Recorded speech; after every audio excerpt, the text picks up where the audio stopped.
Ma'am Kitty, pwede pong manghingi ng kaunting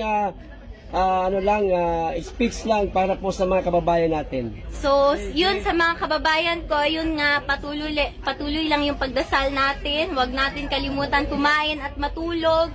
Magpahinga tayo, tapos wag na natin silang patulan. Doon na tayo babawi sa eleksyon. Tapos, alagaan yung mga katawan, ha? Oo, alagaan yung mga katawan. Matulog, Ma'am, pakisama na rin po mga OFW, ma'am. Oo.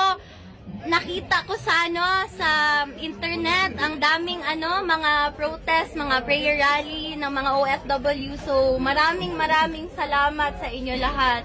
Yes, ma'am. So malaking bagay to para sa akin at sa pamilya ko. Kasi wala kaming hinihingi, yung dasal nyo lang, yun lang, okay na kami doon. Dasal at suporta, yun lang talaga.